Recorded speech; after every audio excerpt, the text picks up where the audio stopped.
Can we start with prayer this morning? Let's pray. Let's pray. Lord Jesus, thank you for this wonderful opportunity where we can come together to be equipped, to sharpen the axe. It's not about just working hard. It's also to work with wisdom and godly knowledge to understand your perfect will for our lives, our ministries. And Holy Spirit, again, we want to welcome you into this place and again into our lives to come and lead us and guide us. We pray for Brian that's going to facilitate this session, that we will work with our hearts, because your word says that we need to guard our hearts more than anything, because a leader's ministry starts with the heart. And show us, Lord, show us your heart. We pray also for each and every leader online.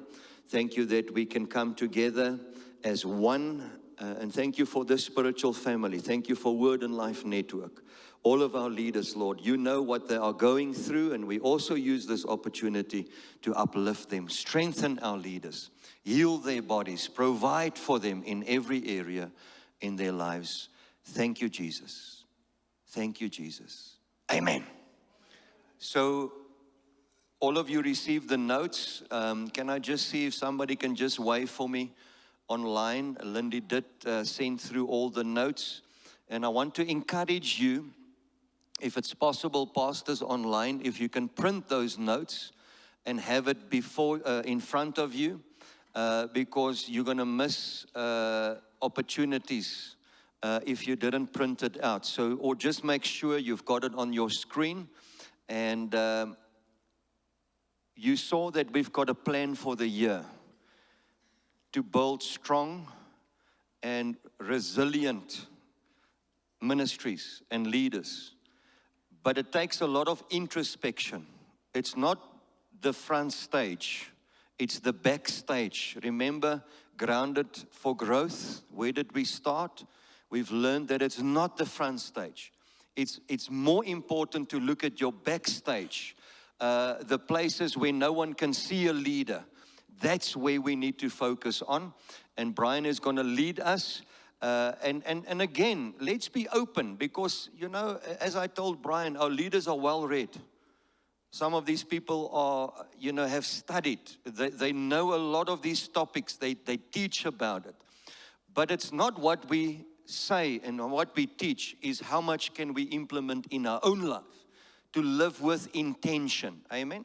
So it's easy to say things, but it's a different thing to implement it into your own life. And let's be leaders that first look at our own lives before we teach others. Amen? And be accountable towards one another. Can we give a hand to Pastor Brian? Brian, thank you so much. Some of you have met Brian, our people online. You've met Brian with our sessions with the Connect Conference, and also with Karin and our counseling center. Thank you, Karin, with our counselors, that you always make time and avail yourself to teach and equip our pastors. So many of you have met Brian and Karin with the training sessions that we've already done. And we honor God for leaders that are available, that God has given us to equip our pastors when it comes to self-care. Thank you, Pastor Brian. Thank you, Pastor Ronaldo. What a privilege it is to stand here. So good morning, everybody. If I have not greeted you this morning, good morning. And to everybody online, good morning. I have something that I do without realizing, and I speak very fast. And I jump to different concepts quickly. So I'm going to try, by the grace of God this morning, to just keep it at a steady pace, okay? Yo, is this a dead crowd this morning? Sorry, the people here. Awesome. Okay, let's do that. So my title for the message this morning comes from a conversation that I had with Pastor Ronaldo last week about us being a little bit too busy. Anybody here feel like they're a little bit too busy? No hands. Pastor Ronaldo, nobody feels like they're too busy. We might need to do some more. Yo, the temperature of the room just changed. But also that we have themes for this year, and the first one is the why audit that we need to do. We need to check the why. And for me this morning, that's what I want to do. I want to cover two things, and I'm jumping a little bit ahead, but I want to look at your why you do the things you do, and then I want to look at a concept of busyness. Can we do that this morning? There's a bit of a test that's going to be written, so get comfortable. Make sure you have a pen. Everybody online, make sure you have the notes, because I'm going to go through the results of that test with us this morning. But I have one thing I want to ask everybody first. Can everybody just take out their phone? The people online, on your phone, you don't have to do it, but everybody else, just take out your phone. And now I want you to do something bold and courageous. Turn it off. Not on silent, not on flight mode. Turn it off. Completely, totally off. How does that make you feel? A little bit of anxiety, a little bit of nomophobia kicking in. You didn't really have to turn off your phone, but thank you so much for those who did. Because to be totally present in a moment means that all distractions have to be taken away. Sure? Can you hear a pin drop here? Okay, first question I want to ask. Do you still know why you do what you do? It's an internal question. You don't have to answer these. These are just for quick reflection. Do you still know why you do what you do? Do you even remember why you started in the first place? Why did you say yes in the beginning? What was it that you said yes to? Or do you sometimes find yourself questioning if you even made the right decision? Anybody ever feel that way? I'm going to put my hand up. Did I make the right decision? God, are you sure that you chose the right person? You can do this for 20 years. You can do this for 2 weeks. You can do this for 10 months. It doesn't matter. We question at some, did I do the right thing? The hard truth I want to share with you is most of us started ministry because of the love of Jesus. We felt it in our hearts that Jesus called us, but then we land up being like a ghost, empty, burnt out, on our reserves, questioning, why am I even doing this? I read a very interesting quote the other day that said, you only burn out when you feel like you are doing work that you shouldn't be doing. If you are doing work that you believe you should be doing and doing the things you believe you should do, you will never burn out. You'll be able to do it forever. We chase success while our inner life hangs in the balance. And it might not be worldly success, worldly fame, all the great things. It might just be somebody's approval. It might just be being seen. It might just be being noticed when your whole life you went through being unnoticed. Nobody noticed you. Nobody said, well done. Nobody said good enough. So we do it because, hey, somebody says, listen, that was an awesome sermon. Well done. You did so well. Yo, you prayed so nicely. Yes, you did this well. And then we're like, we equate influence with impact. We think it's the same thing. We mistake visibility for validity. If people see me, then I'm valid. The way I feel is valid. I'm worth something if people see me. We chase efficiency over intimacy. We're always pursuing the next big thing. Anybody ever feel like that? Like you just put something down and then it's like, hey, this way. We're going to go do the next best thing. Hey, the next best thing. Dis uitputtend. We value competence over communion. As long as you do the job right, it's fine. I don't have to spend time with you. Just get the job right. Just do the work properly. We trade the peace of the easy yoke of Jesus for the prestige of a heavy burden. When you ask somebody, how are you doing? What's the first thing they say? Very busy. I'm very busy. If you look in meetings, if you look in conversations with people, people are on their phones. We're multitasking to our own detriment.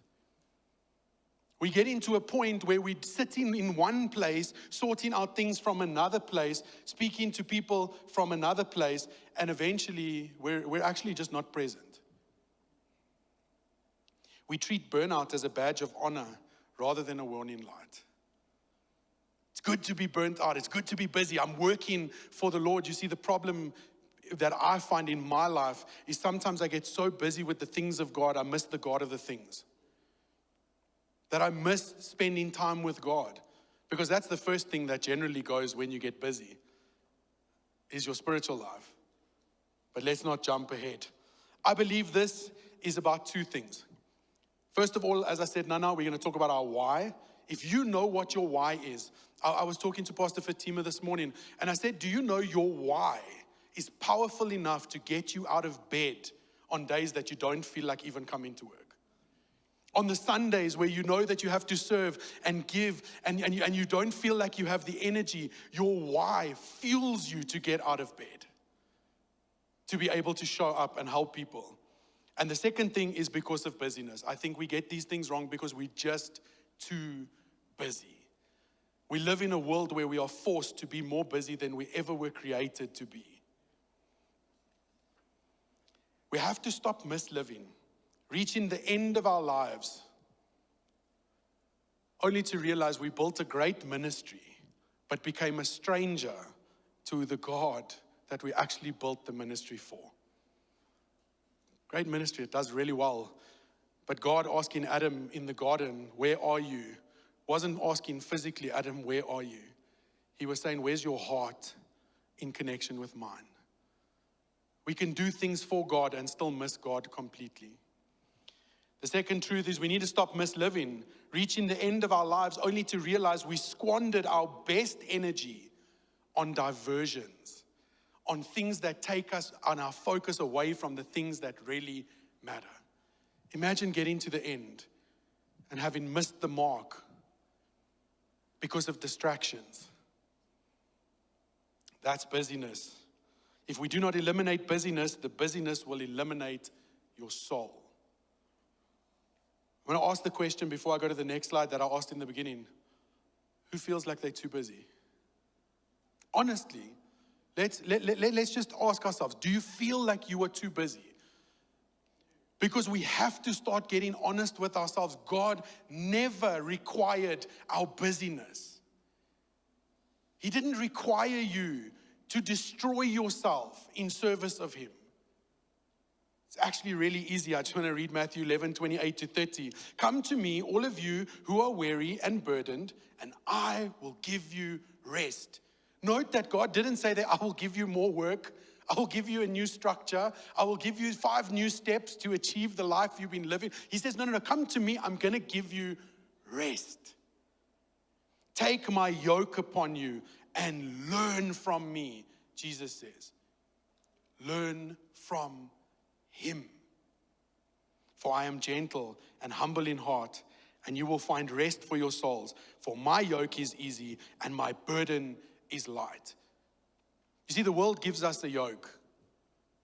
And as I put there, sometimes the church also gives us a yoke. Do more, have more, be more, achieve more, get more, numbers, statistics, buildings, We're chasing all of this. And the actual only question that we need to ask ourselves is, what is the condition of my soul?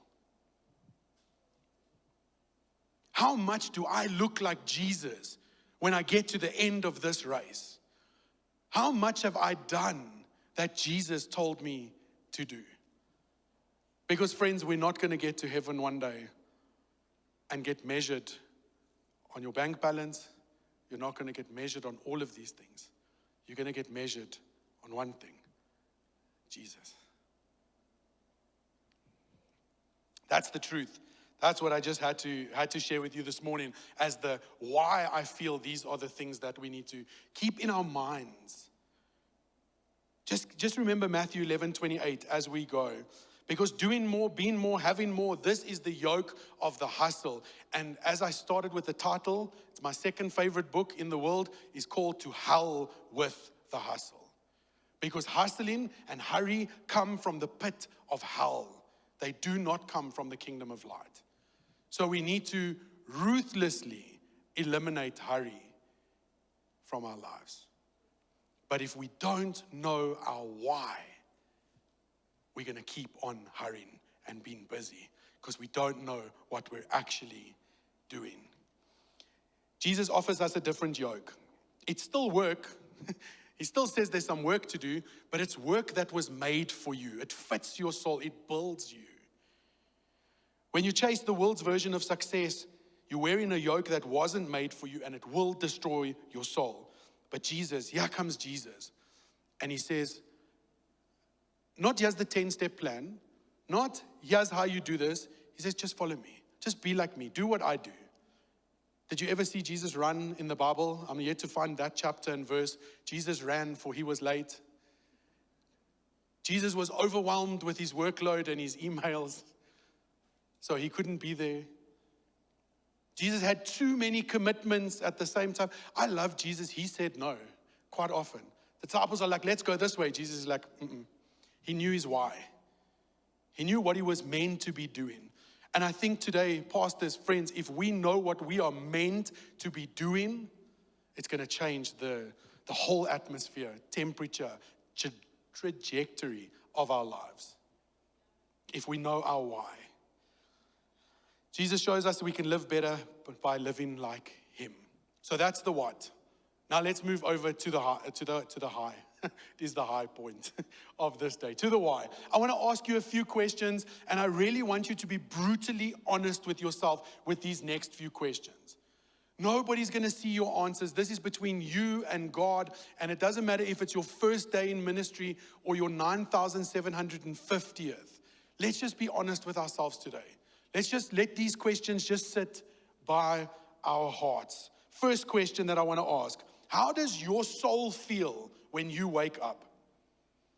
As you wake up in the morning, do you wake up from a place of rest? Or do you wake up from a place of, God, please give me strength to get through this day because I don't actually want to face this day. God, I'm so tired. I don't know what I'm doing. I can't do this. I don't even want to do this anymore. Or do you wake up from a place of, let's go? And now this is not just how you woke up this morning. This is how you consistently wake up over a period of time. You got your answers? Awesome. Second question. Who are you without your title? Who are you without all the statistics? Without all the functions? When it's just you and God, who are you? If your ministry was taken away from you tomorrow, what would be left of you and your connection with God? Because sometimes our identities get entangled with our ministries, and the success of our ministries determine the size of our identities and how good it goes with our identities. Third question I want to ask. Whose well done are you actually chasing? Is it a call to serve or a need to be needed? If your ministry stayed small, but your soul stayed whole, would it be enough? If you didn't have the biggest ministry on the East Rand, but you had a soul that was well rested and found in Christ, would that be enough? My last question. Are you building the kingdom or are you maintaining a machine? Is what you're doing building the kingdom of God? Is it making disciples? Is it getting people into the kingdom? Or is it just consuming resources? I was confronted on Friday with a question that I don't think was intended to be a confrontational question, but thank the Lord for leadership that challenges us. And it floored me because it put two different things that I'm very passionate about on the chopping block and said, which one would you close down for the sake of the kingdom? And in that moment, we have to realize just how entangled we are with the things we do for God. Which one wins more souls for Jesus? Which one has the better impact in the kingdom? You know, maybe sometimes we need to be confronted with questions like this. Is your ministry making disciples, or is it just consuming your resources? Did you answer the questions truthfully? It's okay to not be okay, friends, pastors, leaders. It's okay to not be okay. Let me tell you, that's the one thing I tell you today. You no longer have to feel bad for not being okay. But you can't stay that way. Once you know the truth must set you free and something must change. And another thing Pastor Ronaldo said to me last week that I really wanted to put in here is we have all heard this before. I don't think there's no one in this room or anybody in this room that hasn't heard this before. My question to you is, how are you going to implement it from today? And stay in it. That it doesn't just become something that we hear and implement for a week and then we burnt out again in 2 months' time. Or we've lost our why in 2 months' time. As leaders, we need to be held to a standard where we implement this stuff and we keep each other accountable. So you have your answers. Let's put your answers to the test. You'll see in your notes on page number 2, there's a whole lot of letters. I want you to take out your pen and we're going to do these 3 assessments quickly together, and then I'm going to explain them to you how we're actually going to make them work. Okay, so now we're going to check your why. We're going to check if you know what your why is and how we can help you to get to your why. First quiz. You're going to see there's a horizontal line and a vertical line. So on the line, let's start with the one at the top. My feelings of significance and importance. You are going to rate the way you feel about your significance and your importance. 1 being the least, 15 being the best. So on there, just circle the number 1 to 15, whichever number your significance and your feeling of significance and importance. Do you think people value what you do? Do you think that the role that you have carries weight and importance? This is not a pride issue. This is, do I feel that the work that I'm doing is appreciated, that I am significant, that I add value to where I am? And please, I need you to be completely honest. If you feel like a 2, let's put 2. Because God can't help the versions of ourselves we pretend to be. We need to be honest with ourselves and put it down. Then from left to right, what knowledge do you have about your potential, your gifts, your purpose, your abilities? From 1 to 15. Are you using them? Do you know what gifts God gave you? It's one thing knowing about them, but it's another thing actually using the gifts that God has given you. If God gave you the gift of singing, you should sing. Teaching, you should teach. Prayer, you should pray. So everybody got a number from 1 to 15 on the left to right, and 1 to 15 from the top to bottom. You got them. Now I want you to draw 2 little straight lines that connect those dots. So you're going to land up on a letter. So you will draw the line parallel and parallel, and it will make a little block. Everybody got a letter? Everybody online, are you with us? Do you have your letter? Anybody need help on how to do that? I don't see any hands. I think we're good. Okay, so everybody's done with that one. Let's move on to the second one, test number 2. We will go over all the results at the end. From the top to the bottom, I know my life's purpose. I know what I was created to do. And I want to challenge you. I don't want your life purpose to be a pastor. Because you were not created to be a pastor. There's a reason you were created deeper than that. That's the easy way out, is to say pastor. What was I created to do? What about being a pastor do you feel you were created to do? Because some people were created to be pastors to speak.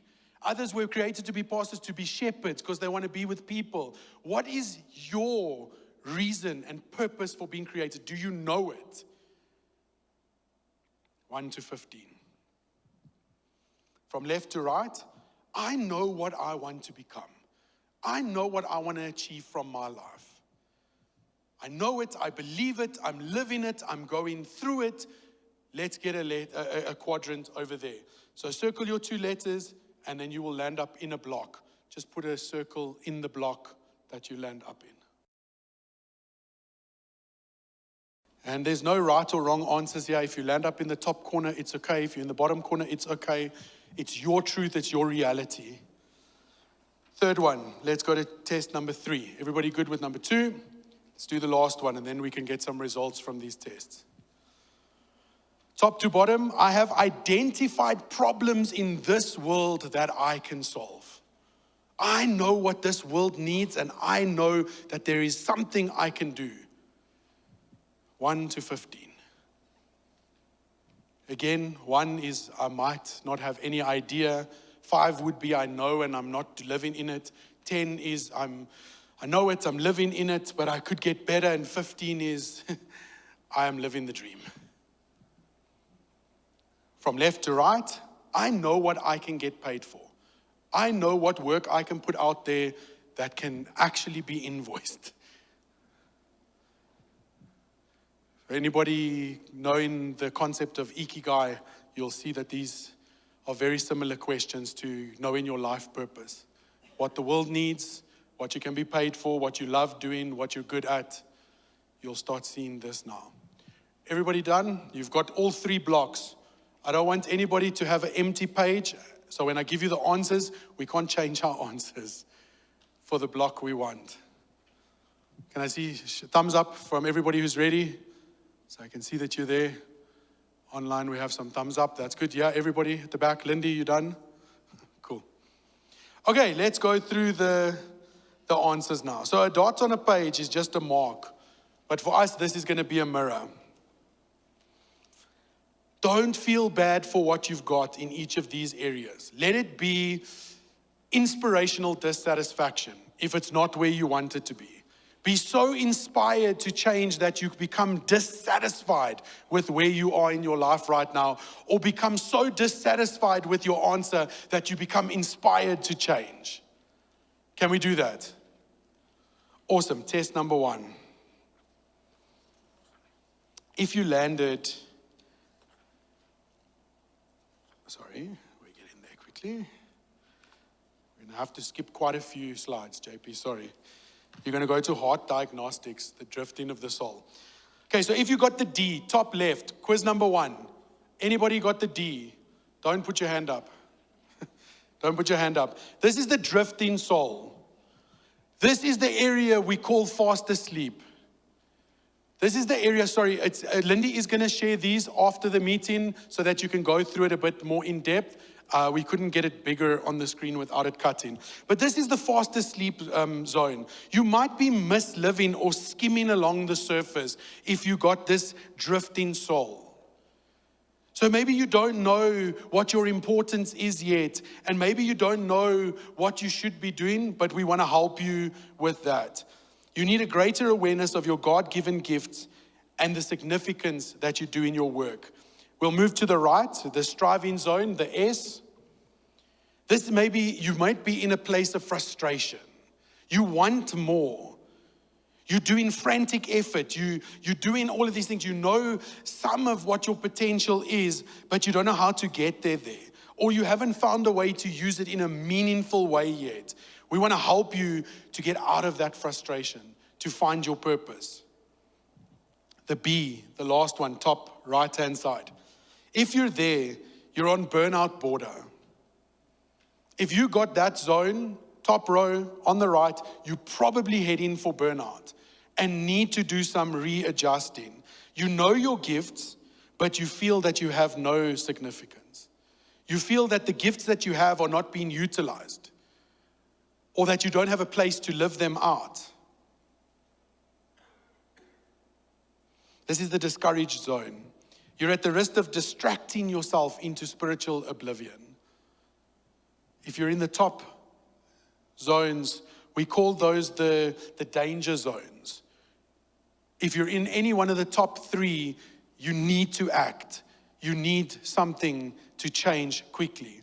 Now I'm going to work down. So the D, then it's the S under the D, is the static soul. If you're there, we call this the death zone, the ones on the left going down. If you're there, we need to wake up something inside of you. We need to help you.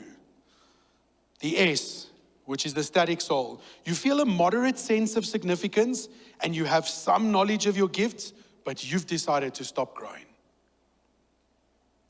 We those people that buried the talents. We know that they're there, but we've made a conscious decision to stop growing. If you're at the V, the vanity trap, you're in the deceit zone. You feel highly significant, but it's based on image and status rather than your true identity. We might be deceived by metrics like church size or social status, while our actual potential has not yet been reached. We think that we've arrived, but we haven't. So those are our top and left zones. If we're in any of those zones, I pray that today you will reach out and say, how do we change? What do we need to do? We need to ask God to give us wisdom on how to move from being stuck. Because many of us get stuck. And we can move between zones also. I'm not going to ask if there was anybody in those zones. The middle S, right in the beginning, the surface life. You're in a contentment zone. You know, nothing grows in the contentment zone. When we're not being challenged anymore, when we do what is easy, when we do what is okay, we get stuck there in surface life. We don't get deeper than the surface. We feel significant and happy, but maybe it's a little shallow because we're not actually developing or applying our gifts to a deeper level. The two U's, so we have the unpaved roads, that's to the right and to the bottom of the S. This is a transition zone. This is a good place to be. It means you're changing. Something is moving inside of you. There's this hunger to be different if you're there. And the unpaved or transition road is you're moving out of the status quo onto a dirt road of discovery. We need to be either on those U's or in the A in the bottom corner. That's where we need to be, because that's where our kingdom potential is being utilized to its full. You're learning how to steward your gifts while seeking a deeper sense of why they matter. That's in the U's. And then the A.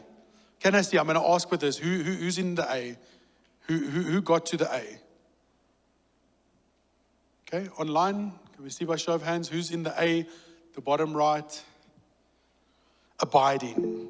This means we're abiding in the yoke of Christ. We're doing what He wants. We know what our potential is. We know what we want. We know our abilities. We know our significance, and we're operating within it. You have found the easy yoke, and you have high mastery of your gift and a high sense of significance. You are in God's company while being fruitful. If you don't agree with the words I just said, and you're in A, we might have to redo the test. Does this give you a snapshot of where you might be? Because I think it's highly accurate of our spiritual states and where we could be. It's not a death sentence. It's just a mirror to show us where we are. We don't have to stay here. Amen? Yo, is it tough? Test number 2. Let's go. So this one is a little bit small on the screen. I do apologize. We will share this with you. I'm just going to quickly read the states from the top left, and then we'll go down. From the top, you're in a state of lacking a cause or a reason. It feels like an unresolved melody, a relentless chasing after the wind without a clear mission. My prayer is that we are not in that zone. As children of God, we need a vision. We need to know what our purpose is, and we need to know where we are going. The one just to the right of that, you're confused about your life's mission and need greater self-knowledge. You're searching for a way to let your soul catch up with your body. Last column, you're existing from day to day. You are living under the dominion of a machine. There's heavy demands on you from this machine, just trying to survive 9-to-5 life. Middle columns, you haven't discovered your specific gifts yet, but you display passion for a cause. You are starting to move from being busy to fruitful. Left-hand side. If you were in the middle, you are moving in the right direction, but constant development and slowing down are needed. You need to work on yourself. You need to build skills if you're in the middle block. You know, that's the contentment zone from the previous one. Don't get stuck in contentment zone. The last column, you're moving in the right direction, but you must find your true why. Why you do this. Why you were called for this. So that you don't settle for a mediocre version of faith. Bottom left, this is the danger zone. Taking a paved road to career success that may lead to winning the world, but losing your soul. Remember I know my life's purpose, but I don't know what I want to do with it. I don't know where I want to be. So what do? We start settling for things that are not great. Middle, bottom, you are moving in the right direction, but you need to upskill. You need to learn something. Maybe there's a skill that you lack to be able to achieve what you want to achieve. You're building a schedule that protects your values. The last one, this is your kingdom potential. A leader with high influence and impact that carries a life with ease because they abide in the easy yoke. If you know what you want and you know who you are and you know why you were created, life becomes much easier. Do you agree with where you landed up in those? Okay, great. I'm glad we have the right crowd then. Hope our why is becoming a little bit clearer. Last test, number 3. If you got the top left-hand side, and this is, I have identified problems that I can solve in the world. You need to be a problem solver. You need to come to people with solutions. People come to us as pastors, as leaders, to solve problems. We need to know what problems we can solve. And I've realized in the last week or 2 weeks or 3 weeks that having the ability to solve many problems is actually a disadvantage. Being able to do too many things makes you a jack of all trades and a master of none. We need to be focused with what God has called us to do and what problems He wants us to solve. Or we just leave a whole lot of people with unsolved problems. We need to focus. Top left-hand corner, untapped potential. You might be fast asleep and need a serious soul wake to see the needs of the people around you. Low value loop is the second from the top. Seeing problems but lacking the vision to solve them. Third column, the last column, the Egypt trap. You're stuck in a rut, working hard but without passion or freedom. Middle column, hollow effort. Earning a living but missing your point or your calling. Smack dead center, the intentional search, slowing down to find where your passion meets the world's pain. That's what we were called to do. Okay, the last one, the research lab. Thinking outside the box, align your skills with your mission. Bottom columns, bottom row, mindset shift. Seeing the problem, but needing a radical change in your perception.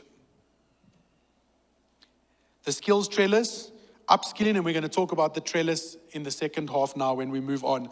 Upskilling and working on your craft to provide a unique solution. Every church, every department, every leader, every city needs a unique solution. God has given you people in your place that are unique to what you can do. The last one, the abiding contributor, a world changer who carries high value because they are whole. When you know what you can be paid for, and you know what the world needs, you know what you're good at, you know what your passions are, you know what you were created for, your why and your purpose becomes extremely clear. Now I want to say, if you didn't get in the last block for all of those 3 tests, we still have work to do. None of us will stand here today and say that we've arrived. We know that we will never arrive, but we can strive to knowing why we're on this earth. Who can be bold enough to maybe say they're struggling with their why?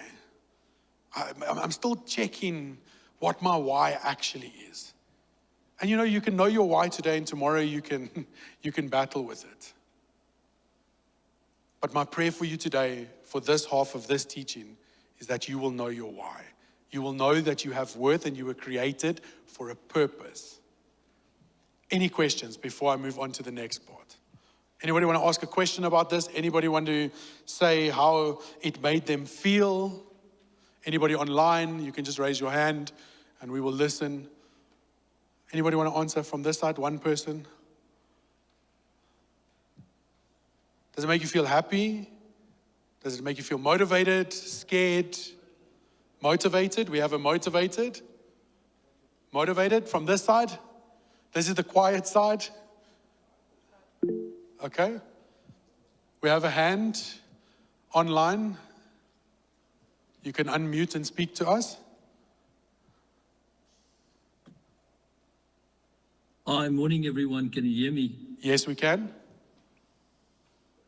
Thank you so much for this. I want to call it a teaching. It's not a lecture, it's a teaching, because it speaks to our hearts, to our calling, to the reason why we do what we do. And the emphasis not on us, but on being called by Him. So if He's in the center, like you've so rightly started with, we find our purpose and why we are here and why we're doing what we're doing. So thank you from the bottom of my heart for this valuable teaching that you've shared and planted in our hearts. I know I'm not perfect. I sometimes tell my wife I am, but I know I'm not. And we all endeavor to work in a humble dependence on Him to fulfill His purpose in us. Thank you so much. I love what you're doing this morning. Amen. Thank you. Anybody else online? I see there's some challenged, getting a wake-up call. Okay. I see this side. Let's ask the counselors what they feel. The counselors don't know, they're stumped, so that's a good thing. Pastor Mal? Makes you think. Okay, then our first half has achieved what it needed to achieve. If it makes you think about your why, because we cannot do this on autopilot. We cannot just keep assuming that yesterday's manna is good for today. Yesterday's understanding and motivation is good for today. We need new every day. We need to be motivated. Okay. Okay, let's move on. We have a few minutes left to finish the second part. And I really hope that you'll benefit from this. We are going to, Pastor Ronaldo, we are going to share the book, right, with everybody. After this, we're going to share a book with you. It is a life-changing book. I really think you must take the time to read it. If you read at a normal pace, it will take you about 6 hours to finish the book. I know, I read it this weekend. It's called the Ruthless Elimination of Hurry. And this is going to be the whole second part. I want to take 4 concepts from the book and just explain them today. We need to slow down. We seriously need to slow down. When I asked you to turn your phone off in the beginning, if your heart was one of the hearts that went, what if, or I can't, or then you're one of those that needs to slow down. Because before I put my phone off, before I started and left it at the back, I felt all those same things that you did when I said turn your phone off. What if the school phones me and what if, but what if they don't? We live in a world of what ifs. We quantify impossibilities all the time that we're actually just tired. So the second part on hurry is if the leader is not healthy, the ministry cannot be healthy. If the leader is hurried, the ministry will be hurried. If we can't slow down to a pace where we can breathe and we can take in what we need to, our ministry will not slow down to a pace where they can take in what they need to. It's odd when somebody starts speaking softly and slowly. Because what I would do now is say, praat en kry klaar. Get to the point. Come, speak quickly. I've got somewhere else to be. So now we want to speed up to this. But now, I want us just to slow down for a moment. We're thinking of the next meeting we have to be at. We're thinking at the to-do list. We're thinking of all these things. If we miss this part, we miss life. We miss freedom. We're already going to look at our why. But now I want us to practically think of some ways that we can actually slow down. We need to change our lifestyles, not just our ideas. Jesus didn't give us a set of rules. He gave us a lifestyle. He said, follow me. Be like me. When he called the fishermen, he said, put down your lifestyle. Take my lifestyle. Do what I do. And then you will have life. I want to look at 10 signs quickly. If JP, you can put the list up for us. 10 signs that you might be suffering from what we call hurry sickness. Anybody here think they have hurry sickness before we read the list? Yeah, I split them into 3 parts. I split it into emotional, behavioral, and spiritual. Emotionally, if you are irritated all the time, your life might be too fast. You might be too busy. One of the signs of burnout is irritation with everyone and everything. Everything irritates you. The smallest thing you take offense to, it corrupts your spirit. It rubs you up the wrong way. You might be too quick. Hypersensitivity. I think we live in a society of hypersensitivity. Everything makes us offended. Offense is taken. It's not given. But when we are hurrying and busy and we have hurry sickness, we take offense at every given opportunity. Emotional numbness. You're sitting with members, you're sitting with people, and you just don't have emotion anymore. You're just like, not my circus. I didn't buy tickets to this. I don't have to. Or you're looking at the person like this and you're like, if this person could just keep quiet now. Like, are they actually going to stop talking? Because we become so emotionally numb to the things that go on around us. Behavioral workaholism. Did we think that that could be a problem? Different teaching for a different day, but I believe workaholism comes from invalidation as a child where no one noticed you. And now you need to be noticed, so you work and perfectionism goes with that. So it comes from healing that needs to take place. But we can't be healed from it if we don't slow down long enough to confront it. And sometimes that's why we don't stop, because we're too scared to be confronted with the truth that we are too busy. Escapist behaviors. We look at things like gambling, pornography, shopping. Gym can become an obsession. It's not for me, as you can see, but it can become an escape behavior that is counterproductive. Too much of a good thing is always a bad thing, they say. Isolation. I just don't want to be with people anymore. I'm going to just be by myself. I'm just going to be here on the side. After church, you disappear out the back door and you run and you don't stop running until next week Sunday so that people just don't come and talk to you, because I just want to be alone. Spiritual restlessness. Are we sleeping properly these days? Can I ask that question? A good 8 hours of sleep a day where we're not waking up, fighting with people before we go to sleep. I don't know if anybody else does that. I sort out all the people who irritated me during the day just before I need to sleep. I have all the arguments with them that I need to. I win all the arguments also. So it's the one time of the day I like. But I'm trading my sleep because I have an irritated soul because I'm too busy. Anybody else here battle to sleep? It's not a sin. But we're going to change it after today. This is the solution to changing it. Restlessness, slippage of spiritual disciplines. The busier you get. I forgot to read my Bible this morning. I didn't speak to God today. Then you look again and you're like, it's 2 weeks and you haven't had quiet time with God. I said this before and I'm going to say it again. Sermon prep is not quiet time with God.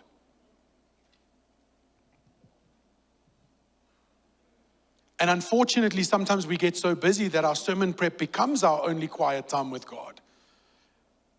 And we cannot do for God until we've spent time with God, quietly, in the secret place. Out of order priorities. We start putting things in the wrong order and everything feels out of place. I'm going to be bold enough to ask everybody, put up your hand if you've got hurry sickness. We were given the best example by Jesus himself of how not to hurry, but yet we find ourselves in the world. becoming like the world. Do not be conformed to this world and its thought patterns and its ways of doing things, but be transformed by the renewal of your mind. I'm going to come back to what Pastor Ronaldo said to me last week. We've heard it, but we don't apply it. So what are we going to do different? Because I have a few pages left of really good stuff that's going to help us all today. But I don't know if I should share it because I don't know if we're going to do it. Me first. I'm guilty first. So can I have a commitment that we will all at least try one thing? Just one. I'm not saying I'm giving you 16 things that you can do, but only do one. Because one thing better today means two things better tomorrow, which means by the end of the year, we are a completely different person. Okay, can we do it? Can we go through this list of things? There's 4 things that I'm going to split into 4 things, so it will be 16. 4 things. First one, silence and solitude. Second one, Sabbath. That's that word that nobody feels that it applies to us. We don't know, but thank you to Pastor Ronaldo who's teaching us about Sabbath, how to take rest, simplify, and slow down. Those are the 4 topics that we're going to cover. Let's go to the first one, silence and solitude.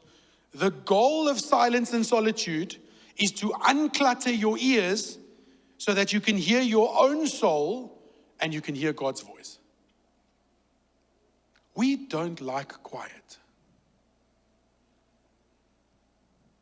You don't have to write all of those down. You're going to just write down what appeals to you in what gets spoken about now. I just gave a lot there.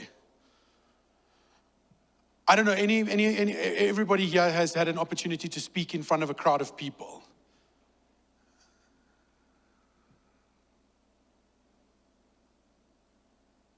Silence is awkward.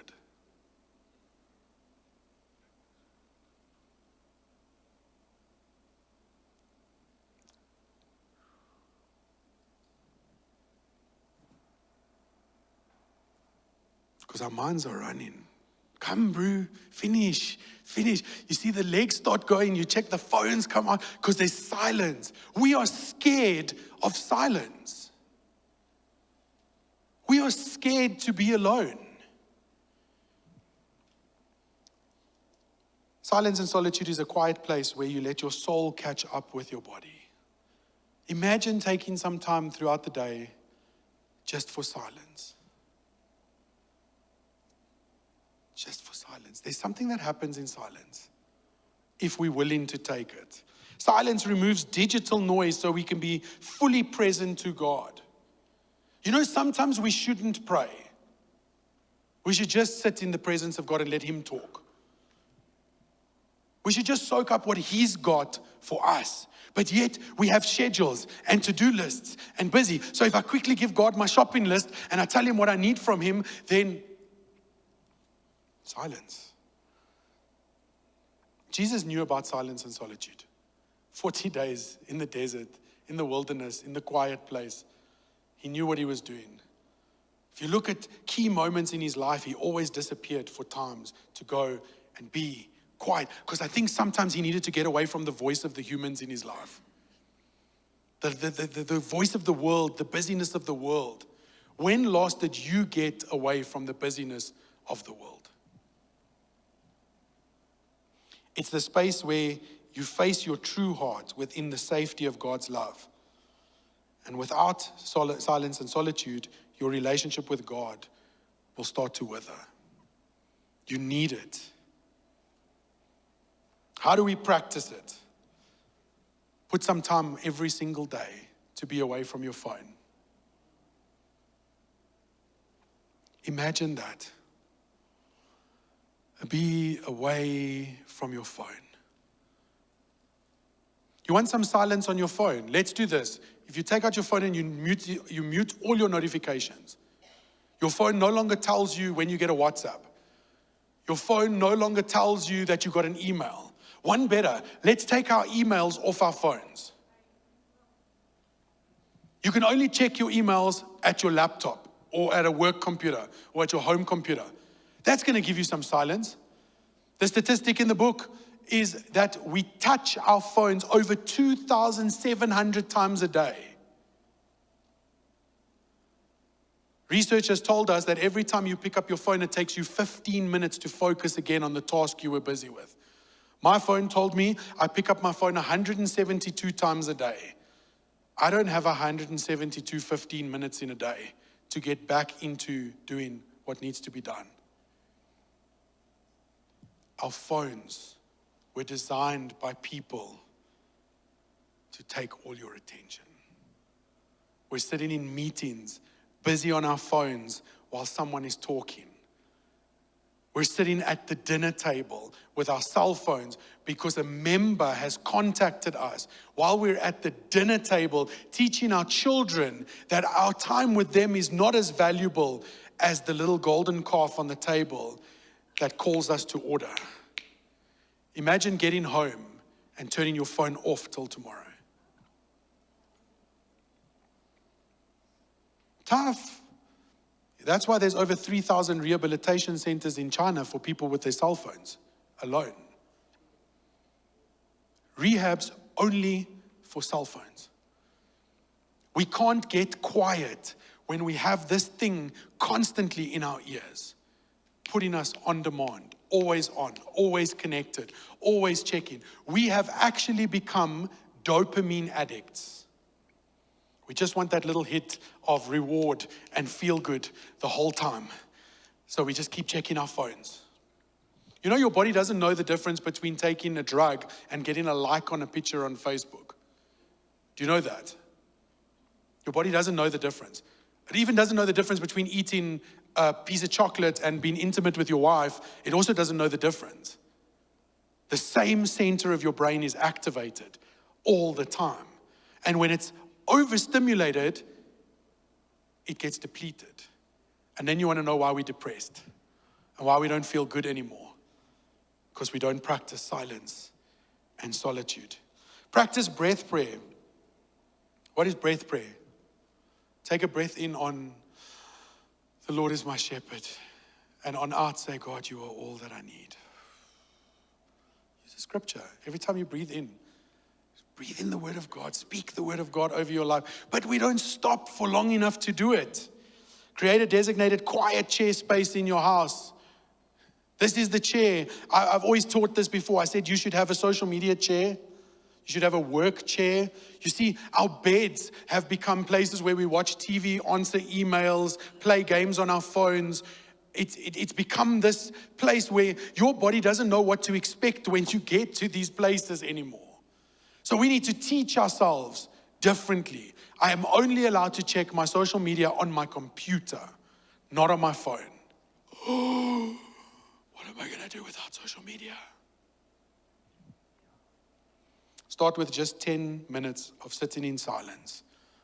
Imagine just before you get to work and you just sit in your car for 10 minutes being absolutely silent.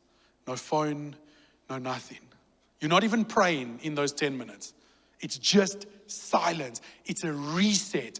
It's forcing your body to stop. Because I've seen some of you when you get here. Your car's not even off and you've tucked and rolled and you're running in. Because that's how busy we are. It's like when we told our kids, I'm not stopping, I'm just slowing down, jump out. It's how we live life. I don't see Jesus living that way. Silence and solitude. Practice number 2, the Sabbath. I'm not here to teach you what the Sabbath is, but I'm here to tell you that God created it for us because He knew we needed it. He knew we needed to rest.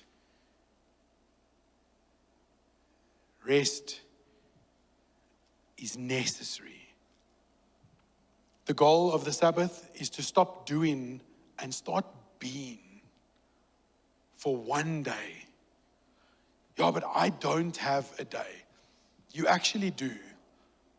You just don't want to move things around because you haven't prioritized the rest that your soul actually needs. You can't call it a Sabbath when you're checking emails at home, when you're working and you're doing laborious things I had a conversation with one of my colleagues the other day about, we have Sabbath on a Monday. And I said, I will no longer see clients on a Monday. End of story. Because I'm not going to be coming to work on a Monday when we have a Sabbath. No, but it's an income issue because we need to generate income. Well, if I need to generate income, then I stop trusting in God to be my provider on the other 4 days of the week. You see, we're going to come up with excuses that make us feel good, but we're not going to do what we actually need to do, and that's rest and slow down. It's a 24-hour period where you stop working, stop wanting, and stop worrying. Who wants to be signed up for one of those? No working, no wanting, no worrying. It's a rest day for worship, not for chores and not for catching up on admin. Clean the house on the Sunday night when you get home from the evening service.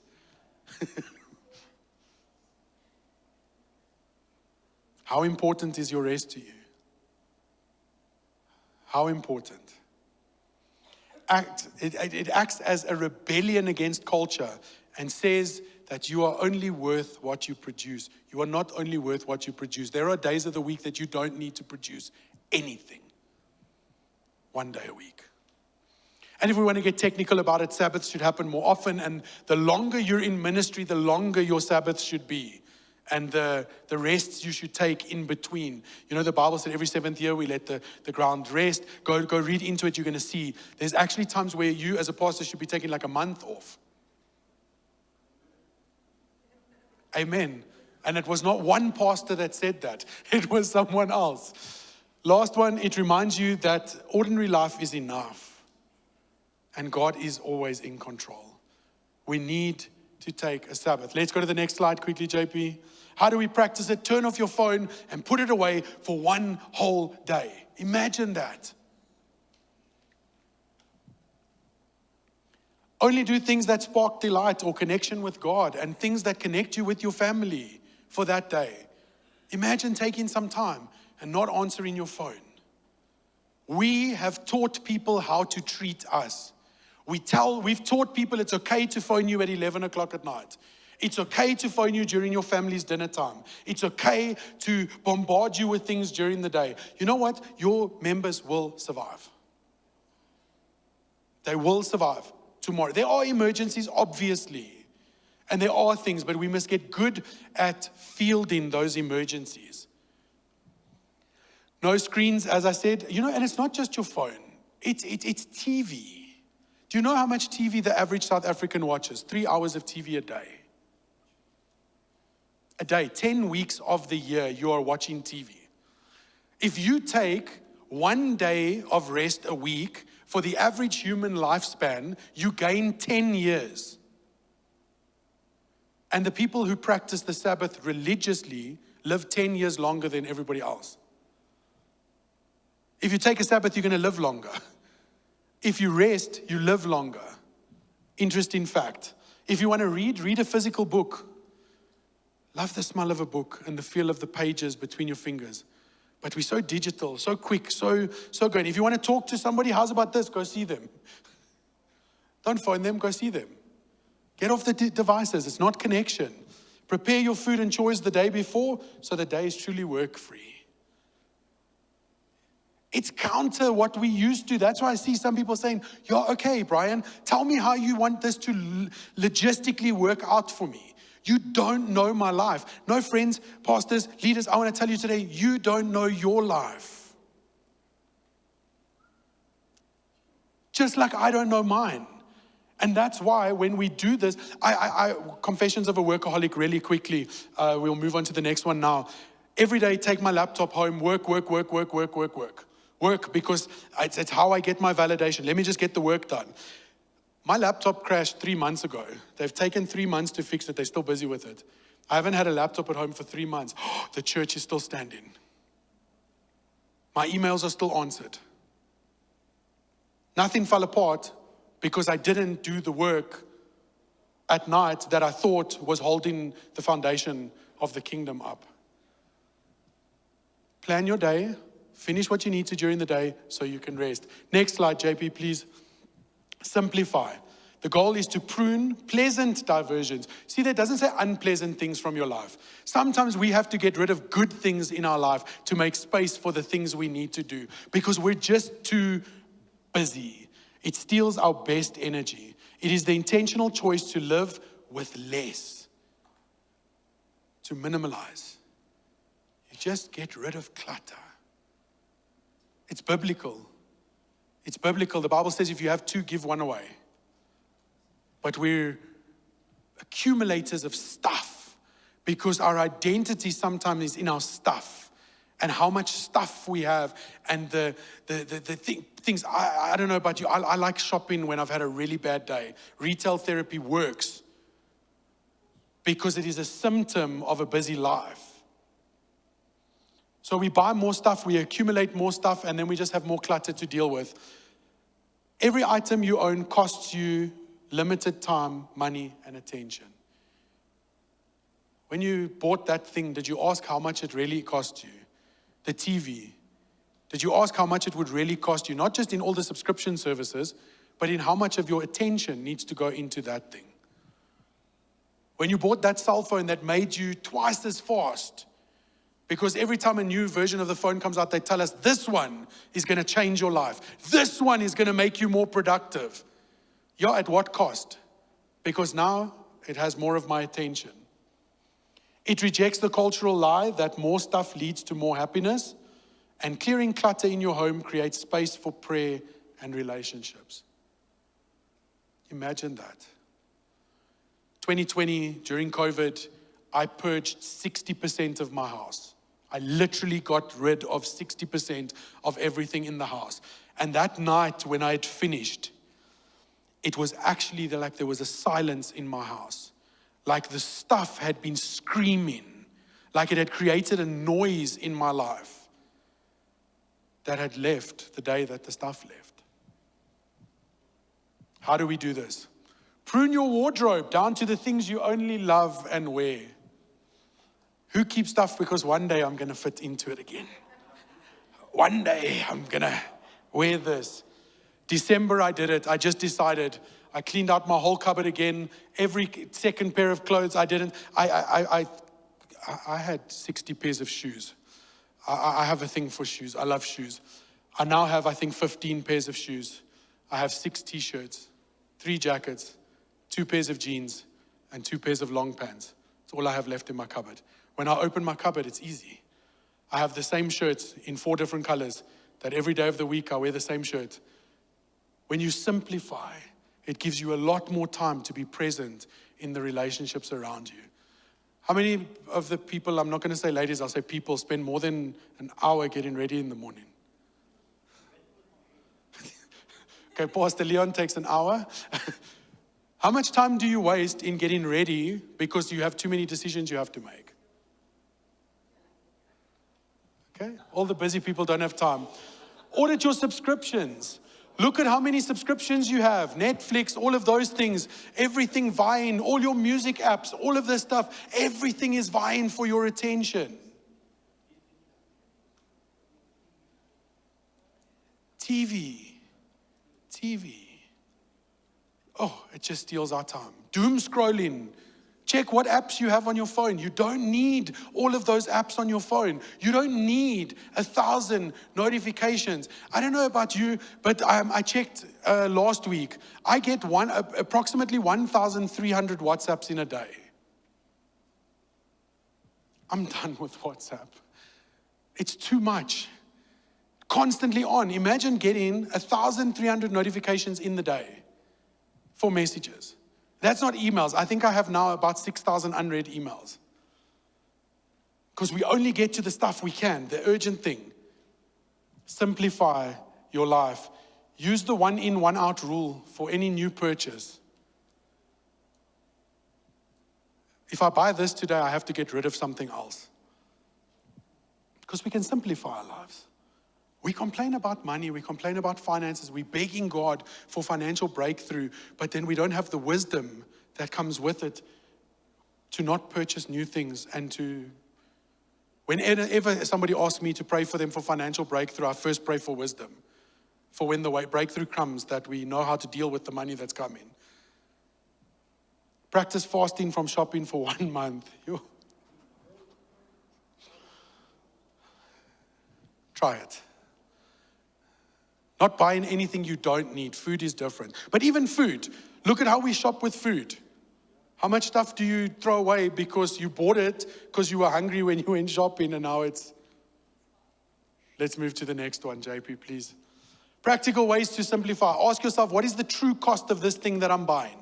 What is it really costing me? Avoid impulsive buying. Buy fewer, but better things. We buy it because clothing has become so cheap, but it only lasts a week. I don't know about you, but you see, clothes don't last anymore. So now we should actually save up, buy better quality and less. Who cares if you wear the same shirt 3 days in a row and it just people think you're wearing the same shirt? But you just liked it, so you bought 3. Because it was good and you didn't have to buy rubbish. Share when you can. Give your stuff away to people. The Bible says if you have to, give one away. You don't need 3 toasters. Nobody eats that much toast. 1 is enough. Slow down in life. Enjoy the toast making experience. Give things away. It's a beautiful thing when we can give things away to people who are actually going to use them. Don't just throw stuff away. Give it away. Let's upcycle. Live by a budget. That's a whole topic on its own, is having a budget. We budget with our money, we should, but we should also budget with our time. Love time management. If we do that, then we're not so busy. Enjoy without owning. There's a lot of things that you can go and do that you don't have to buy. Like the park, like the libraries that are still open. You don't have to go buy the book, you can go sit there and read it. No, but I don't have time to go sit at what do you mean sit at a library and read a book? Make time. Your life will thank you when you have some time. Appreciate creation, savor simple pleasures. Recognize propaganda. The world is pushing propaganda that we just need more, buy more. Your worth is tied to what you have and the car you drive and the status you have. Just go, go, go. Recognize it. Lead a cheerful revolt against being busy and having too much stuff, and start today with your closet. Sort out your closet. Really helps you. You know that a cluttered life is linked to depression. The more cluttered your environment, the more depressed you're going to feel. If you feel like you're overwhelmed, go clean your office. My colleagues know. If they get to work in the morning and I'm cleaning my office, it's because I feel overwhelmed. If you change your environment to simplify it, you won't feel so overwhelmed. Next slide, please, JP. Last one, slow down. The goal is to physically force your body to move at the speed of love or the speed of your soul. Jesus never ran. You cannot love people while running. You miss people. You hurt people.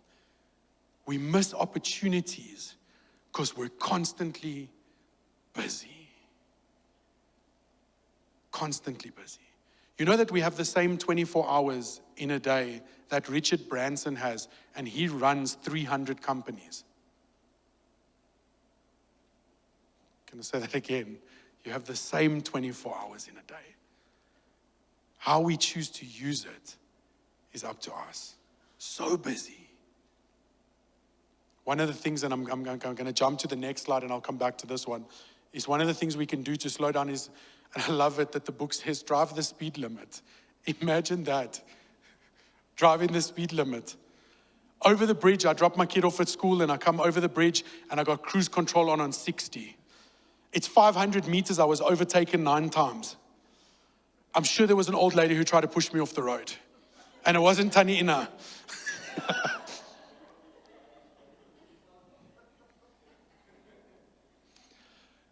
9 times I was overtaken by people that are in a hurry. And you know what the funny thing was? We all stopped at the robot at the exact same time. We had to race across the bridge to get there first because we haven't got to a place where we slow down. Second one, pick the longest queue at the shopping center and stand in that queue.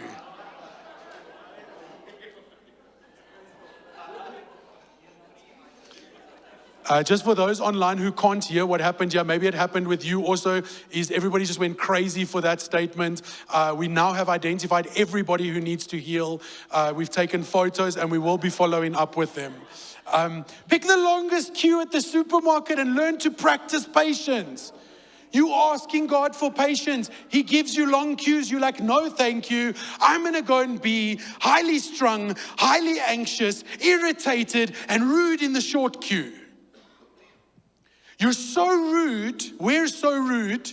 We're so anxious, so busy that we treat the person at the checkout counter like they're not even human.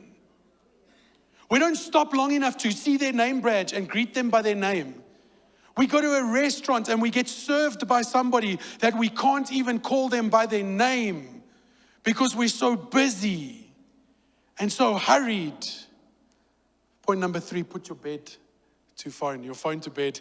Put your bed to phone, your phone to bed, same thing. Put your phone to bed at maybe like 8 o'clock at night. 2 to 3 hours before you go to sleep, you should not be on your phone.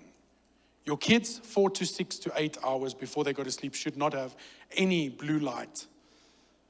You know that the longer you're on your phone during the day, the more your circadian rhythms are messed up for the sleep that night.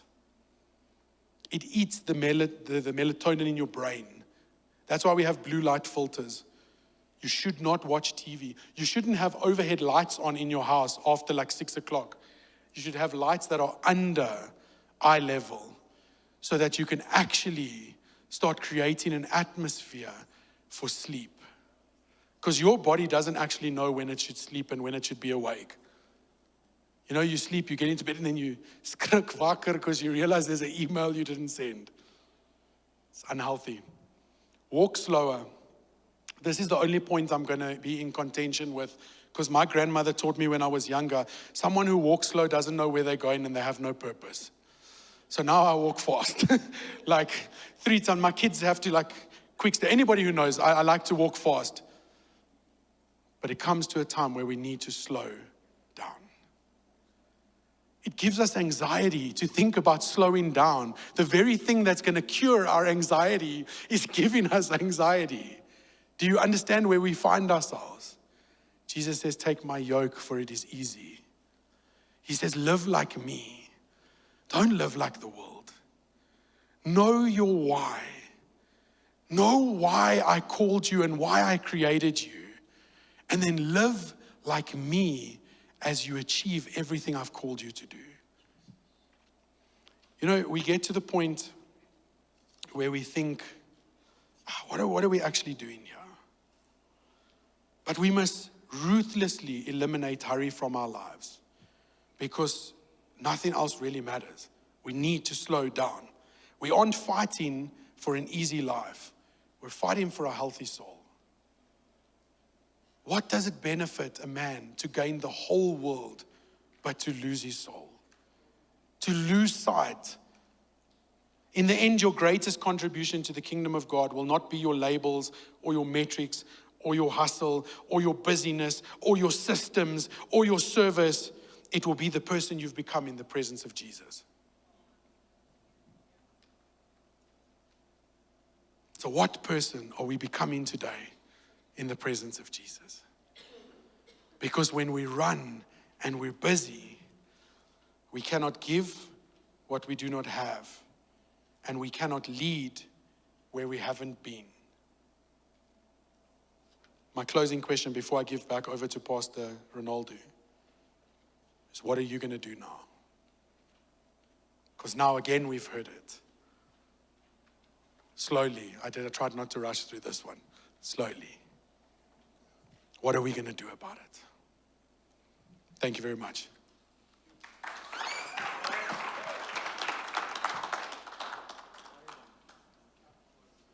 Thank you, Pastor Brian.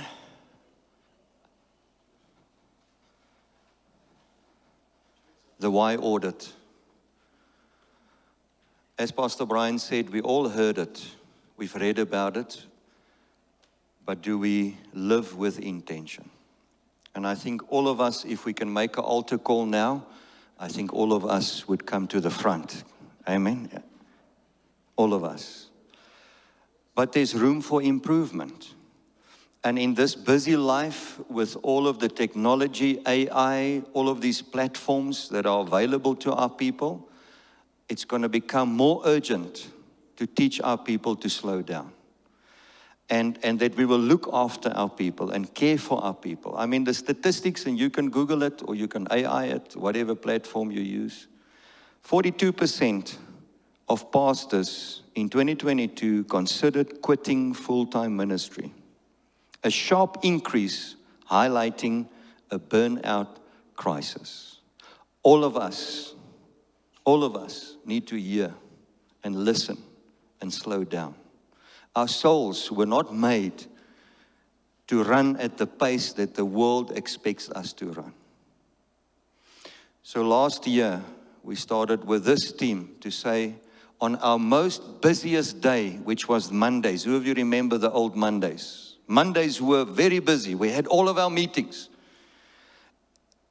And you know what? It's not your meetings that's going to build the church or grow your ministry. God grows the ministry. And if you don't put God first, you will burn yourself out because you'll think it's your hard work that will build the church and build your ministry. And that's why we've called a Sabbath. I'm still learning. I struggle. I told my wife yesterday, still we cannot have a Sabbath on a Monday. I had to handle a lot of crises yesterday. A lot of crises. And I had to use my phone. But what we are saying is, we're not criticizing anybody. We're not judging anybody. All of us can learn out of this and start to live a more godly life. Amen? So will we grow in this? So for the people that wants to go deeper, I know there's many of you pastors, you just want to skim over this. We've sent you an infographic that you can just take the crux of the matter. Just look at that infographic that you can take what Brian has said. For those of you that wants to go deeper, we're going to give you access to that book, which I want you, and that book is called, there's actually 2 books. Last year we've given you the book, To Hell with Harry. I know none of you have read that book, but the ones that read it, I think we've learned a lot. This year we want to give you the ruthless elimination of hurry. So please read the book. I'm almost done with it. Brian, you read it last night. It's a really good book to teach us to think differently and to live differently. Amen. Then the presentation, thank you, Lindy, that you will make it available because your notes, as you've seen, it's there for you to work on. Please use this material to teach your leaders to live in a different way because our people in the corporate world is experiencing the same challenges. Amen? Can we stand? I want to thank all our pastors online. Lindy, as you know, she runs the register, so we can see who's the pastors that stayed online for the whole session. And please, for the AFM pastors, we will send you your PCD points. You get 3 points. I know there was a stage that we said 5 points, but it is only 3 points for a pit stop session. Please, if you need any help, we are here to support you. But you're going to have to speak out. We've got well-equipped counselors. We've got Taniina with our intercessors that will pray with you. But please let us know if we can help and assist you if you feel that you are at a place where you are burned out. Amen? Speak up that we can help you. Let's pray together. Lord Jesus, thank you for this time of equipping. Because the mission of this network and of this church, you have called us to equip the saints so that the body of Christ can be uplifted. Lord, help us that we will focus, that we will ask the difficult questions in our lives, that we will not run this race and that we will not finish. But Lord, you want us to finish this race because the work that you have started in our lives, you promise us that you will complete it. Help us in our ministries, in our leadership. whatever we have started, Lord, that we will finish well, that we will be able to run this race and to carry the weight and the responsibility until the end. But you teach us, first we have to come to you, that you will teach us how to live this life, that we will take your burden on our shoulders, your yoke, because your burden is light, your yoke is soft. Come and teach us as pastors and leaders, but also, Lord, that we will teach our people how to live in this fast-paced life. Thank you, Holy Spirit, that you will remind us of this teaching as we go our own ways. Protect our people, uplift them, strengthen them. In Jesus' name we pray. And we all say, amen. Pastors, thank you online, everybody that was here. Remember, we're continually praying for you. You are not alone. You are valuable to us. But let's grow together and let's see the victory. Amen. Because the best is still ahead of us. God bless you. All our people online, love you. Thank you that you are part of this session. All our pastors here, God bless you.